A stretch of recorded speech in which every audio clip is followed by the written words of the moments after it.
ಚಿಕ್ಕವರೇ ಇರಲಿ ದೊಡ್ಡವರೇ ಇರಲಿ ಇದ್ರ ಬಗ್ಗೆ ಒಂದು ಸ್ವಲ್ಪ ಗಮನ ಯಾವಾಗಲೂ ತಮ್ಮ ಶರೀರದ ಬಗ್ಗೆ ಗಮನ ಕೊಡಿ.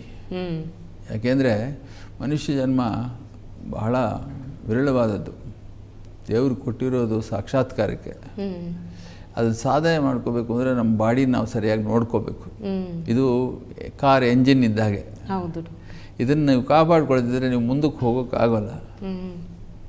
ಅದನ್ನು ಆವಾಗವಾಗ ಸರ್ವೀಸಿಂಗು ಇದು ಮಾಡಲೇಬೇಕಾಗುತ್ತೆ.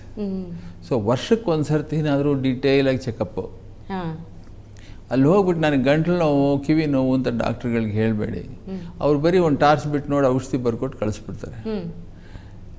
ಹೋಗಿ ಸರಿಯಾಗಿ ಡಾಕ್ಟ್ರಿಗೆ ಹೇಳಿ ನಾನು ಬಂದಿರೋದು ಕ್ಯಾನ್ಸರ್ ಇದೆಯಾ ಅಂತ ನೋಡ್ಕೊಳ್ಳೋದಕ್ಕೆ, ನನಗೆ ಹುಟ್ಟಿದಬ್ಬ ಆಗಿ 1 ವಾರ ಆಗಿದೆ, ಈಗ ಬಂದಿದ್ದೀನಿ, ನೀವು ಡೀಟೇಲಾಗಿ ಎಕ್ಸಾಮ್ ಮಾಡಿ ಅಂತಂದರೆ ಡಾಕ್ಟ್ರು ಪೂರ್ತಿ ಎಕ್ಸಾಮ್ ಮಾಡ್ತಾನೆ. ಪ್ರತಿ ವರ್ಷ ಬರ್ಡೇ